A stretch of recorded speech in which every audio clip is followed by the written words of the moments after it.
Mes bien chers, très chers frères et sœurs, je vous salue dans le beau nom de Jésus-Christ. Je suis heureux aujourd'hui encore de pouvoir vous faire ce petit message en cette période de fête, en cette période de fête pascale.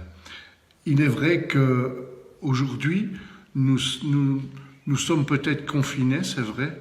Nous ne vivons pas comme d'habitude et comme nous aurions dû vivre notre fête pascale. Si c'est un moment de réjouissance pour les enfants, parce qu'on offre des petits cadeaux en commémoration, on offre du chocolat, des petits lapins, des petits œufs en chocolat, et puis la tradition veut aussi qu'on les cache pour les petits. En tout cas pour ma part, on le faisait encore jusqu'à l'année dernière avec nos petits-enfants. Cette année, malheureusement, nous ne pouvons pas le faire.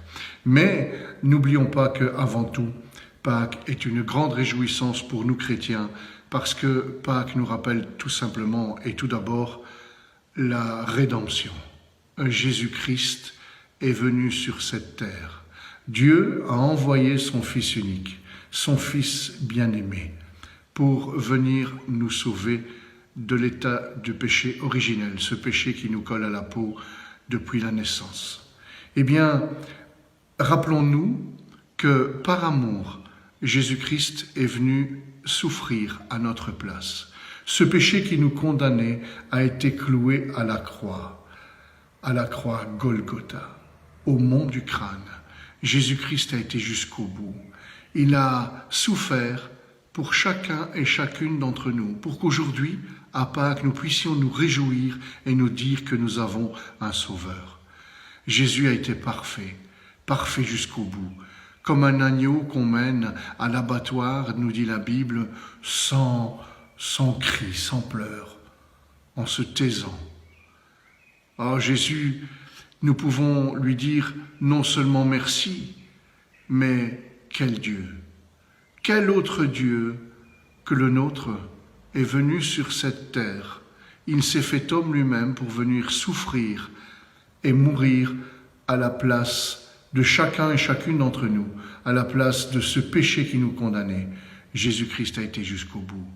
Et il aura pu dire à la fin, tout est accompli. Vous savez, pour la première fois depuis toute éternité, au moment où Jésus-Christ a pris nos péchés sur la croix, il s'est écrié « Eloi, Eloi, lama sabachthani » qui veut dire « Mon Dieu, pourquoi m'as-tu abandonné ?»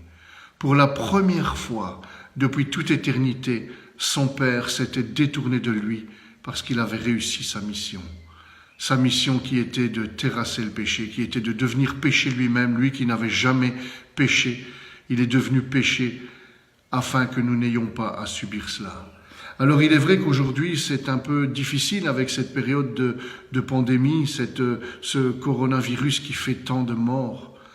Et dites-vous bien une chose, et c'est par ces paroles réconfortantes, le Seigneur nous a dit ceci, c'est biblique, le Seigneur nous a dit « Vous aurez des tribulations dans le monde, mais prenez courage, car j'ai vaincu le monde. » Il a été jusqu'au bout. Oh, merci Seigneur Jésus. Merci Seigneur, parce qu'aujourd'hui, nous sommes au bénéfice de ce sacrifice que tu as fait pour chacun et chacune d'entre nous, par amour. Quel Dieu étonnant, quel Dieu merveilleux. Alors Seigneur, je voudrais maintenant te prier et te dire, Seigneur, que toute la reconnaissance que j'ai, Seigneur, parce que peut-être aujourd'hui, beaucoup d'entre nous, beaucoup de gens qui ne te connaissent pas encore, Seigneur, beaucoup de gens qui ne savent pas encore qui tu es, Seigneur, souffrent et se demandent comment pourront-ils sortir de leur misère. Et c'est là, Seigneur, que ton message est magnifique, parce que nous savons, Seigneur, que tu frappes à la porte, ta parole nous dit. Quel est l'homme qui ne se pose pas la question de savoir où irai-je après ma mort? Même celui qui ne croit en rien et qui se dit complètement athée, sait très bien qu'un jour il mourra. Et un jour, quand il mourra, où est-ce qu'il ira? Alors j'en ai déjà entendu qui disent « après moi les vers ». Peut-être, si c'est ça ta destinée. Moi je sais que la mienne, Seigneur, elle sera auprès de toi. Et ça n'a pas de prix. Mais quand je dis ça n'a pas de prix, ça a eu un prix. Et quel prix? Celui de ton sang innocent. Toi, Seigneur, tu as donné ta vie pour nous les coupables, toi qui n'avais jamais rien fait. Et aujourd'hui, Seigneur, mon cœur saigne à chaque fois que j'entends des gens qui parlent mal de toi. Mon cœur saigne, Seigneur, quand j'entends des gens qui se moquent de ce que tu as fait. Oh Seigneur, je sais que toi, tu leur pardonnes, comme tu l'as dit sur cette croix, quand tu as dit « Pardonne-leur, Père, parce qu'ils ne savent pas ce qu'ils font ». Tu étais mort aussi pour eux. Tu étais mort pour tous ces Juifs qui t'ont condamné, ces Juifs religieux qui t'ont condamné. Tu es mort aussi, Seigneur, pour ces soldats romains qui se sont moqués de toi, qui ont craché sur toi, qui t'ont ridiculisé. Ils ont dit que tu étais le roi des Juifs.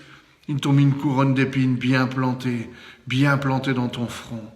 Ils t'ont donné comme sceptre un roseau qu'ils t'ont obligé à tenir dans tes mains.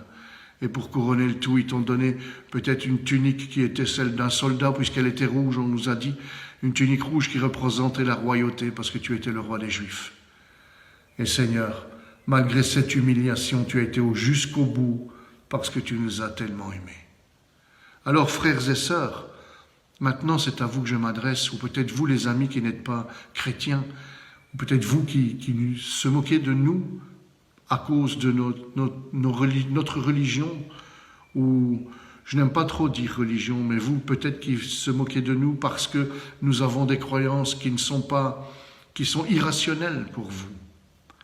Sachez que si Jésus-Christ est mort, ce Jésus-Christ historique, on ne peut pas le nier, si Jésus-Christ est mort, il est aussi ressuscité. Alléluia. Et c'est cela que nous vivons chaque jour. Alors, frères et sœurs, continuez à vous abreuver de la parole de Dieu, continuez à prier, et vous sentez bien que Jésus-Christ est là, qu'il ne vous abandonne pas. Il va continuer à le faire. Vous savez, quand les apôtres étaient dans la barque avec Jésus, et que Jésus dormait à la proue, il était sur un oreiller, nous dit-on, et puis le vent, tout s'est déchaîné, le vent, la tempête, les vagues. Et ils ont été le réveiller en lui disant « Seigneur, Seigneur, nous sommes en train de périr. » Pourtant, c'était des marins. C'était des vrais marins, eux, pas lui. Nous sommes en train de périr. Et le Seigneur s'est levé, il a calmé le vent et la tempête. Ils ont eu peur parce qu'ils se sont dit « Mais qui est cet homme ?» à qui même les éléments lui obéissent. Eh bien, aujourd'hui, Jésus dit dans ta tempête « N'aie pas peur. » Jésus est dans notre barque. Jésus est dans ta barque. Et il ne dort pas. Ne t'inquiète pas, ne vous inquiétez pas, Jésus ne dort pas. Jésus est bien là, à chaque instant de votre vie, à chaque moment. Alors Seigneur, nous voulons te remercier pour cela. Et nous voulons te remercier en ces temps de Pâques, parce que si c'est un moment, Seigneur, de sacrifice, c'est vrai que Pâques est un moment de sacrifice, mais ce sacrifice ultime, un seul a suffi, c'était le tien, Seigneur. Une fois pour toutes, tu as dit, Seigneur, tu ne te sacrifieras plus jamais parce que ça a fonctionné, Seigneur. Et 3 jours après, tu es ressuscité. Et ce qui est magnifique, c'est de savoir que aujourd'hui, Seigneur, non seulement tu es ressuscité, mais tu es auprès de nous. Alors, Seigneur, merci encore pour ce que tu as fait et merci pour cette Pâque qui nous le rappelle, Seigneur, parce que c'est à toi que revient toute la gloire, tout l'honneur. Nous t'aimons, Seigneur. Je t'aime, Seigneur. Alors, frères et sœurs, aujourd'hui, ayez une pensée pour tous ceux qui ne peuvent pas fêter la Pâque. Même si vous êtes confinés, vous pouvez encore fêter la Pâque. Mais ayez une pensée pour tous nos frères et nos sœurs qui sont dans d'autres pays et qui n'ont pas cette chance de pouvoir le fêter librement comme nous le faisons. Tous ces gens qui ont une épée Damoclès sur la tête et qui, s'ils sont pris à vénérer un autre Dieu que le leur, je ne citerai pas parce que c'est un tas de dieux différents, mais ayez une pensée pour tous ces gens-là qui risquent leur vie. Et en cette période de fête, malgré que nous sommes confinés, ayez une pensée pour vos frères et vos sœurs, celles de l'Église, celles qui sont en extérieur et que vous connaissez, et envoyez-leur peut-être un petit message de paix et d'amour au nom de notre Sauveur, puisque c'est cela qu'il a fait, lui. Il est venu nous donner la paix et l'amour. Mais pas la paix que le monde connaît, la paix que Dieu seul donne. Je te donne ma paix, je te laisse ma paix, celle qui vient du Père. Voilà ce qu'a dit Jésus. Je vous bénis, en tout cas en son nom. Je vous remercie des quelques moments que vous m'avez accordés ou si vous avez visionné cette vidéo. J'espère que je ne vous saoule pas En tout cas, vous me manquez énormément. La communauté des gardiens de la parole me manque énormément. Sachez, chacun et chacune d'entre vous, je ne vais pas vous citer tous, vous savez que quand je prie pour vous, je vois les places où vous êtes et je compte les rangées. Et à chaque fois, donc tous les jours quand je prie pour vous, je vous visionne. Mais je ne vais pas vous citer maintenant, mais vous savez que vous êtes tous et toutes, et les enfants aussi, dans mes prières. Mais non seulement ces personnes-là, mais toutes celles aussi pour qui nous devons prier aujourd'hui, qui sont malades de ce coronavirus, pour qu'elles s'en sortent. Que le Seigneur nous vienne en aide. En tout cas, je ne vais pas vous laisser sur un message un message triste, mais un message de victoire. Jésus-Christ est vivant.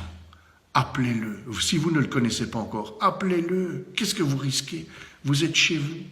Il n'y a personne, il n'y a que vous et Dieu. Appelez-le. Et vous allez voir que je ne vous raconte pas des bêtises. Jésus-Christ est vivant et il change des vies encore aujourd'hui. Alléluia. Je vous bénis au nom du Père, du Fils et du Saint-Esprit. Amen.